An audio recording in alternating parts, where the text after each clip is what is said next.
Have you ever wondered what truly matters when you reach your later years? When I moved into a nursing home at 81, I thought I knew what to expect, but after a year of living there, I realized that aging is full of surprises, some good, some difficult, and some that completely change the way I see life.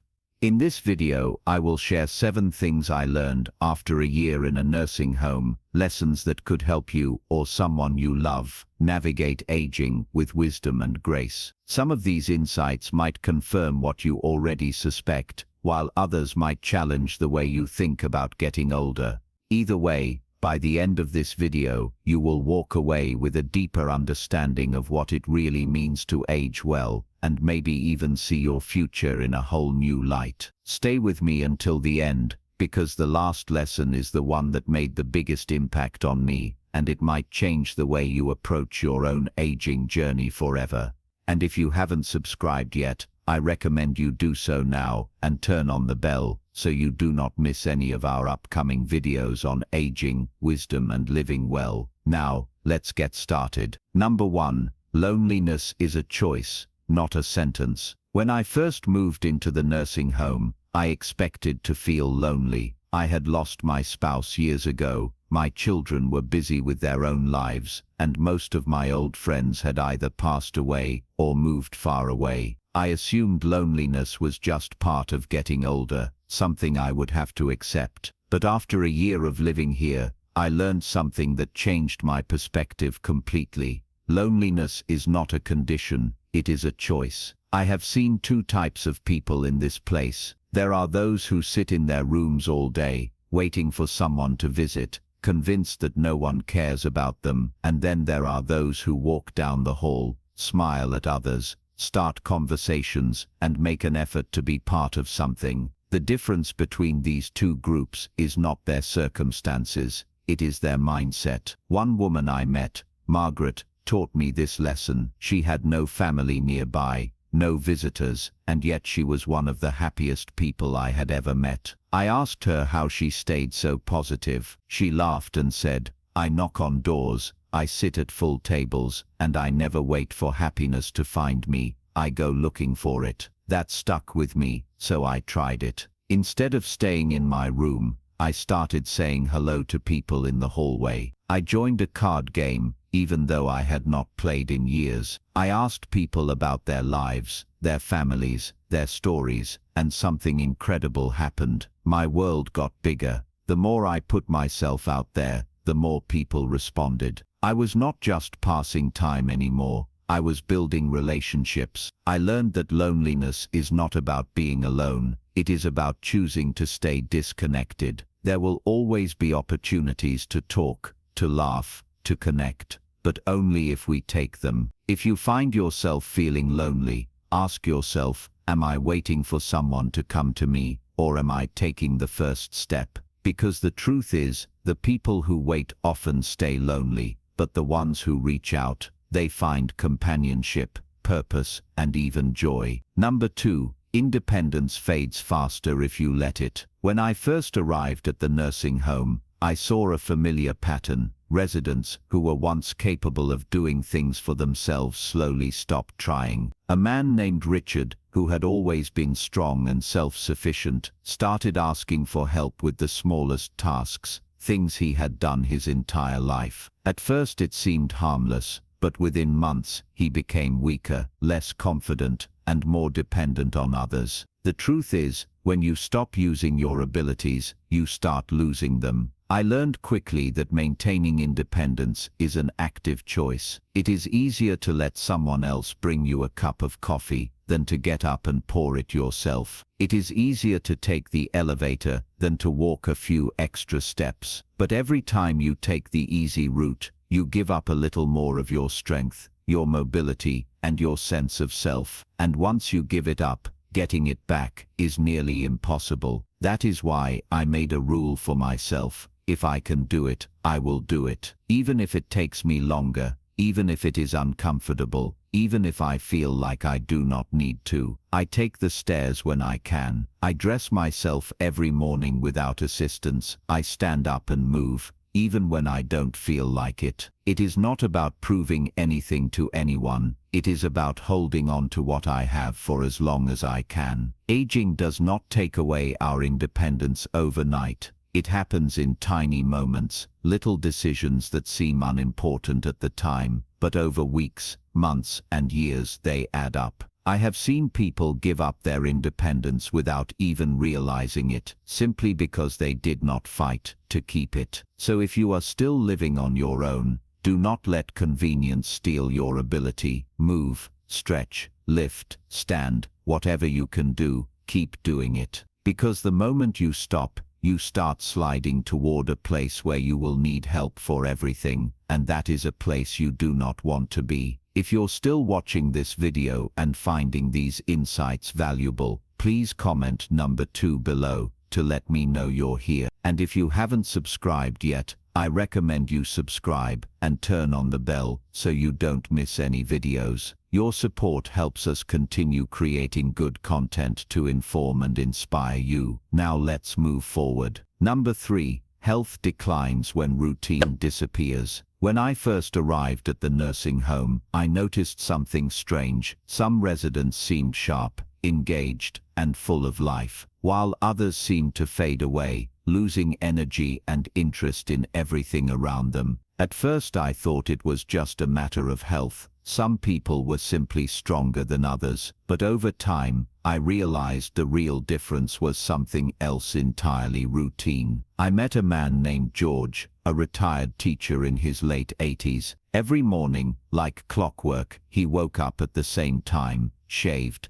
got dressed neatly, and took a short walk before breakfast. He had a set schedule for reading, socializing, and even exercise. He was sharp, alert, and had a presence about him. Then I met others who had no routine at all. They woke up whenever they felt like it, skipped meals, stayed in their rooms, and let the day pass them by. The difference in their mental and physical health was undeniable. I learned quickly that the body and mind need structure. Without it, everything starts to unravel. When we stop having reasons to get up, to move, to engage, our muscles weaken, our minds slow down, and our days blur together. I have seen it happen again and again. People who once thrived start to decline, simply because they no longer have a reason to stay active. So I made a rule for myself: every day must have a plan. Even if I do not feel like it, I get up, shower, and get dressed. I set times for meals, for reading, for a little movement. I make a point to step outside when I can, even if it is just for a few minutes. I talk to people at the same time each day, keeping those connections alive.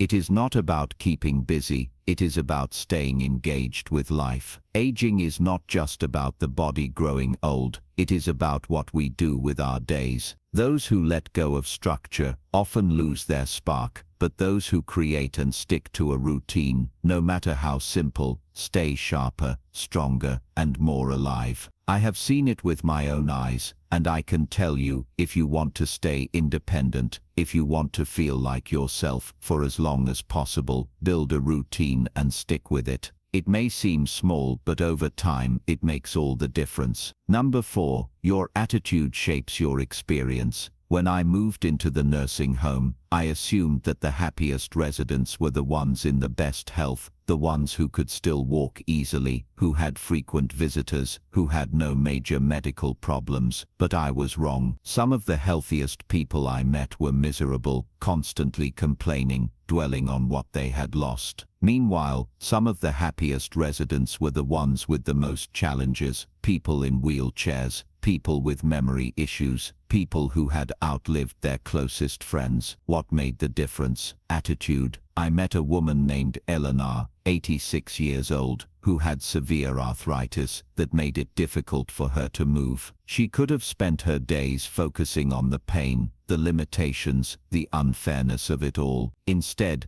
every morning, she greeted people with a smile, asked how they were doing, and never missed a chance to share a kind word. She told me, happiness is not about what happens to you, it's about how you decide to see things. That stuck with me, because I have also met people who had far fewer struggles than Eleanor, but were bitter, constantly dwelling on what they had lost, comparing their lives to what they used to be.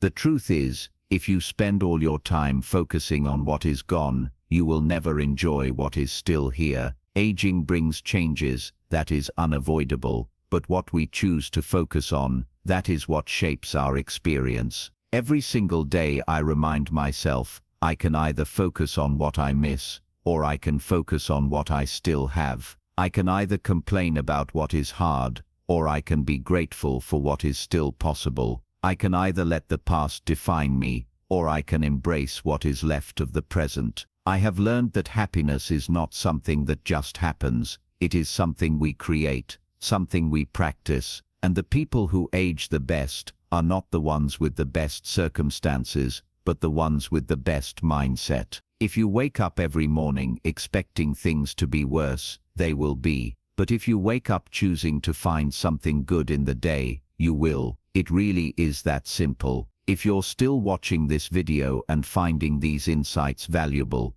please comment number 4 below to let me know you're here. And if you haven't subscribed yet, I recommend you subscribe and turn on the bell so you don't miss any videos. Your support helps us continue creating good content to inform and inspire you. Now let's move forward.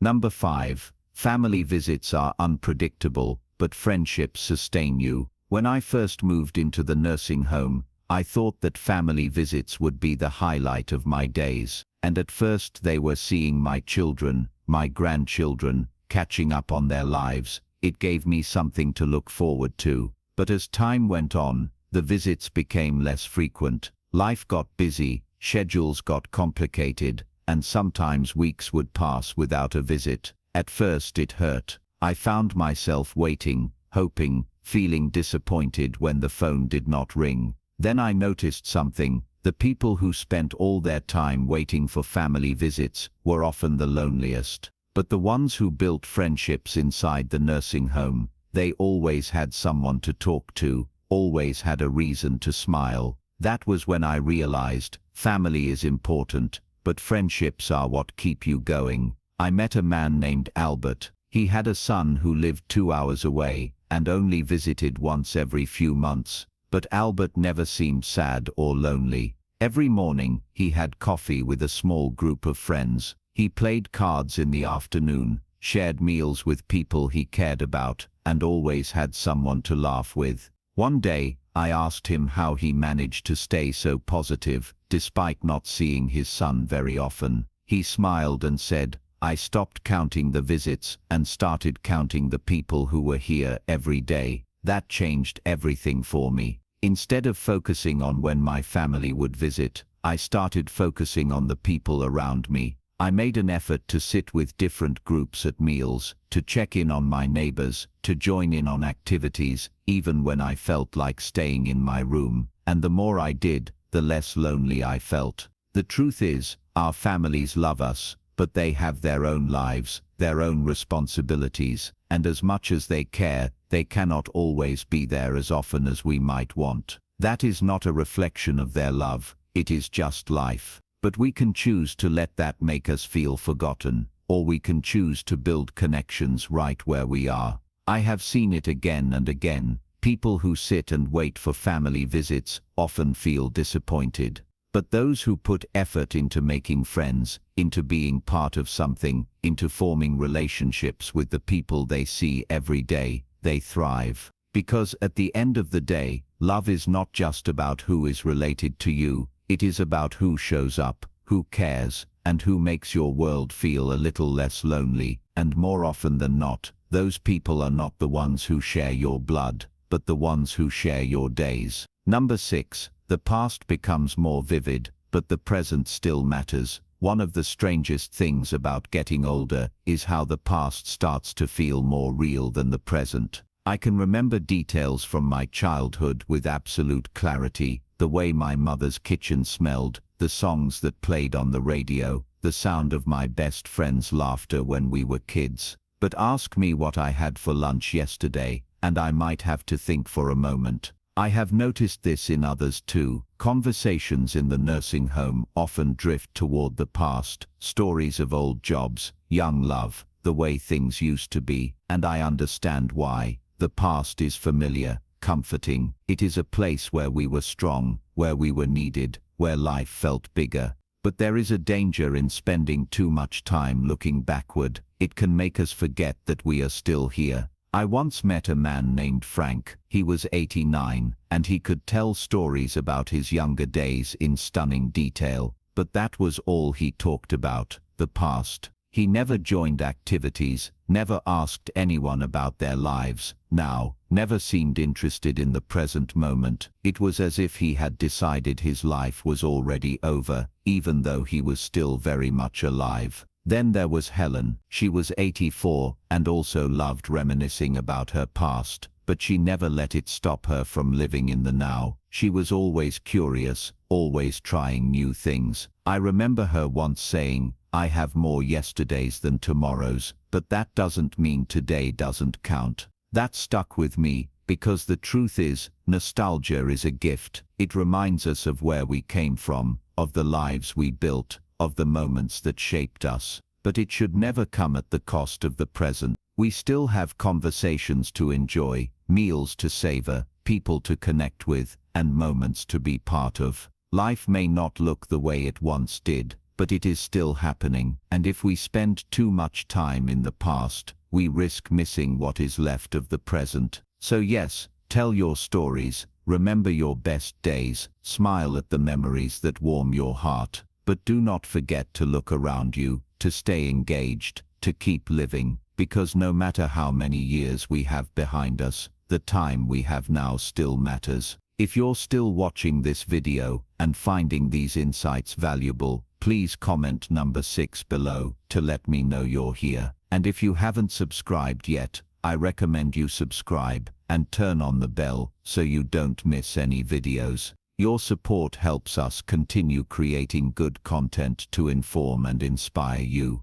Now let's move forward. Number 7. Small pleasures make a big difference. As you get older, your world starts to shrink. The grand adventures, the big milestones, the career achievements, all those things that once defined your life, become part of the past. What you are left with is the everyday moments, the simple routines, the small things that fill your time. And what I have learned after a year in a nursing home is that those small things matter more than you think. I have seen people find pure joy in the simplest pleasures: a warm cup of coffee in the morning, a favorite song playing in the background, the feeling of sunshine on their skin while sitting by a window. One man I know, Harold, 82 years old, lights up every time he gets his favorite butterscotch candy. He keeps a little stash in his drawer and always offers one to whoever stops by. It is a small thing, barely worth mentioning to most people, but to him, it is a ritual that brings comfort, connection, and a little bit of happiness. I have learned to cherish these moments myself.